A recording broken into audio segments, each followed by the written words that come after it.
প্রিয় ছাত্রছাত্রীরা, আজকে আমি তোমাদেরকে এই ভিডিওর মাধ্যমে ক্লাস 6 এর পরিবেশ ও বিজ্ঞানের যে সমস্ত প্রশ্নগুলো দেওয়া হয়েছে 2026 সালের রায়মার্টিন প্রশ্নবিচিত্রাতে প্রথম পর্যায়ক্রমিক মূল্যায়ন পরিবেশ ও বিজ্ঞানের দেখো স্কুল নম্বর 3 নম্বর স্কুল পেজ নম্বর 97, সেখানে যে সমস্ত প্রশ্নগুলো আছে সমস্ত প্রশ্নের উত্তর আমরা আলোচনা করবো আজকে এই ভিডিওর মাধ্যমে। তোমরা ভিডিওটা শুরু থেকে শেষ অবধি অবশ্যই দেখবে এবং চ্যানেলে যদি নতুন হয়ে থাকে অবশ্যই চ্যানেলটাকে সাবস্ক্রাইব করে রাখবে পরবর্তী স্কুলগুলোর প্রশ্ন উত্তর পাওয়ার জন্য। এবং আগের স্কুলগুলোর প্রশ্ন উত্তর আমরা আলোচনা করে দিয়েছি, তোমরা প্লেলিস্ট থেকে সেই প্রশ্ন উত্তরগুলো পেয়ে যাবে, সেখান থেকে সেই প্রশ্ন উত্তরগুলো তোমরা দেখে নিও।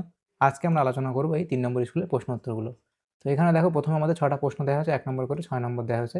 একের দাগে বলা হয়েছে কি, সঠিক উত্তরটি নির্বাচন করো। একের দাগের একের প্রশ্ন কি বলা হয়েছে দেখো, যে এরিথ্রোমাইসিন, এখানে দেখো এরিথ্রোমাইসিন ওষুধ কি থেকে পাওয়া যায়।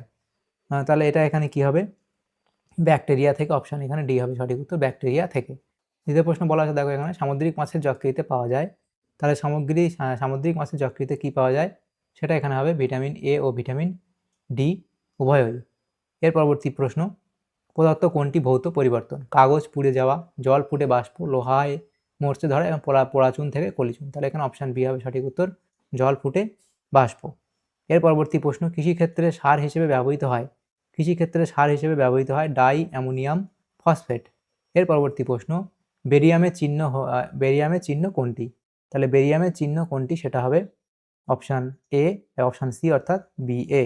এর পরবর্তী প্রশ্ন, বাতাস হলো, তাহলে এখানে কোনটা হবে, মিশ্র পদার্থ। অপশান সি হবে সঠিক উত্তর, মিশ্র পদার্থ। এরপরে 2 দাগের প্রশ্ন বলা আছে শূন্যস্থান পূরণ করো। 6টা প্রশ্ন এখানে দেওয়া আছে 1 নম্বর করে। প্রথম প্রশ্ন কি বলা আছে দেখো, সেটা হলো সাগর কুসুম ও ড্যাশ মাছের মধ্যে মিথজীবিতার সম্পর্ক দেখা যায়। তাহলে সাগর কুসুম ও ক্লাউন মাছের মধ্যে, সাগর কুসুম ও কয়লায় আঁকা দন্তান্ন ক্লাউন মাছের মধ্যে মিথজীবিতার সম্পর্ক দেখা যায়। পরবর্তী প্রশ্ন কি, অ্যাজোলা বাতাসের ড্যাশ গ্যাসটিকে আবদ্ধ করে? তাহলে অ্যাজোলা বাতাসের নাইট্রোজেন গ্যাসটিকে আবদ্ধ করে। বাতাসের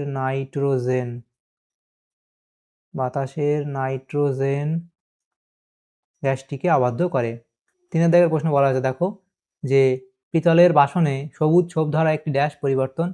তাহলে এটা কি, এটাই হলো একটি রাসায়নিক পরিবর্তন। এর পরবর্তী প্রশ্ন কি, একটি নির্দিষ্ট সময়ের ব্যবধানে যে ঘটনা পুনরায় ঘটে তাকে কি বলা হয়? তাকে পর্যাবৃত্ত ঘটনা বলা হয়। তাকে পর্যাবৃত্ত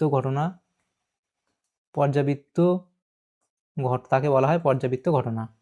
এর পরবর্তী প্রশ্ন, নুন জল থেকে নুনকে পৃথক করা হয় ড্যাশ পদ্ধতিতে? নুন জল থেকে নুনকে পৃথক করা হয় ড্যাশ পদ্ধতিতে? তাহলে লিখবে কি, বাষ্পীভবন পদ্ধতিতে। এর পরবর্তী প্রশ্ন কি, দেখো বলা হয়েছে 4 দাগের প্রশ্ন বলা হয়েছে দেখো, এখানে ফসফিনের সংকেত হলো। তাহলে ফসফিনের সংকেত কি, ফসফিনের সংকেত হচ্ছে PH3। তাহলে শূন্যস্থান পূরণগুলো হলো। এর পরবর্তী যে প্রশ্নগুলো আছে দেখো, 3 দাগের এক কথায় উত্তর দাও। এখানে 6টা প্রশ্ন আছে, 1 নম্বর করে দেওয়া আছে। প্রথম প্রশ্ন 3 দাগের 1, সেখানে কি বলা হয়েছে দেখো, যে দই তৈরির সময় দুধে এক প্রকার অ্যাসিড তৈরি হয়, তার নাম কি? তাহলে এখানে 1 নম্বর উত্তরটা এখানে লিখে দিই। তাহলে সেটা হবে ল্যাকটিক অ্যাসিড। এর পরবর্তী যে প্রশ্ন দেখো কি বলা হয়েছে, পরবর্তী প্রশ্ন 2 দাগের প্রশ্ন বলা হয়েছে কি, রজন কোন গাছ থেকে পাওয়া যায়? তাহলে সেটা হবে কি, পাইন গাছ থেকে পাওয়া যায়। এর পরবর্তী প্রশ্ন কি, সবচেয়ে হালকা ধাতু কোনটি? তাহলে সবচেয়ে হালকা ধাতু কোনটি, সেটা তোমরা কি লিখবে, সেটা হচ্ছে লিথিয়াম। সবচেয়ে হালকা ধাতু লিথিয়াম।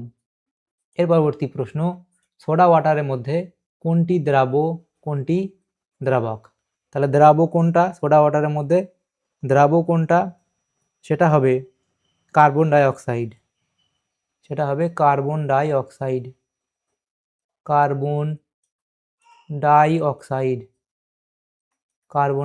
আর দ্রাবক কোনটা, সেটা হবে জল।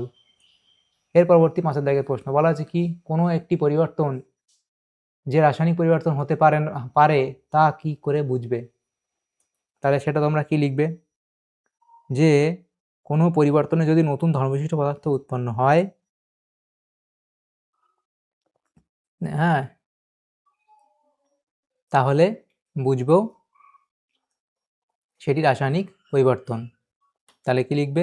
কোনো পরিবর্তনে যদি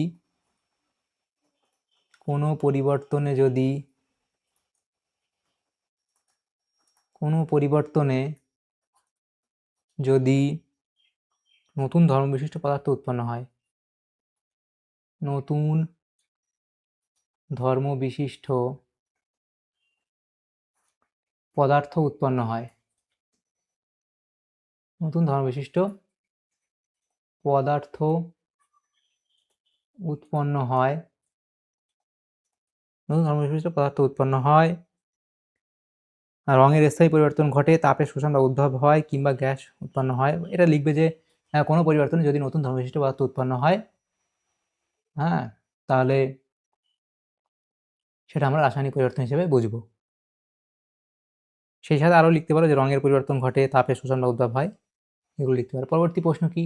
স্বচ্ছ চুন জলকে বাতাসের কোন গ্যাস ঘোলা করে? স্বচ্ছ চুন জলকে বাতাসের কোন গ্যাস ঘোলা করে?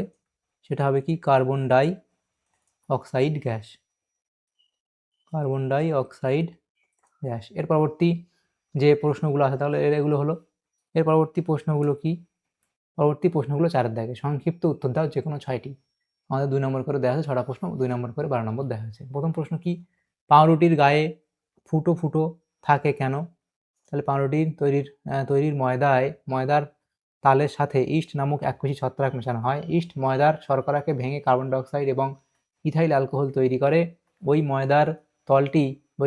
ময়দার তালটি যখন সেঁকা হয় তখন কার্বন ডাইঅক্সাইড গ্যাস বাইরে বেরিয়ে যাওয়ার চেষ্টা করে এবং পাউরুটির গা ফুটো করে বেরিয়ে যায়, তাই পাউরুটির গায়ে অসংখ্য ফুটো দেখা যায়।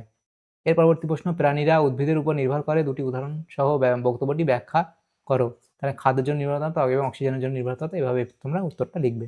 3 দাগের প্রশ্ন এখানে বলা আছে, দেখো যে ভৌত ও রাসায়নিক পরিবর্তনের দুটি পার্থক্য লেখো। তাহলে ভৌত পরিবর্তন এবং রাসায়নিক পরিবর্তনের মধ্যে এখানে এতগুলো পার্থক্য দেওয়া আছে 5টা, তোমরা যে কোনো এখান থেকে দুটো পার্থক্য লিখবে। এর পরবর্তী প্রশ্ন, কয়লার বড় টুকরোর চেয়ে কয়লার গুঁড়োর দহন দ্রুত ঘটে কেন? ব্যাখ্যা করো।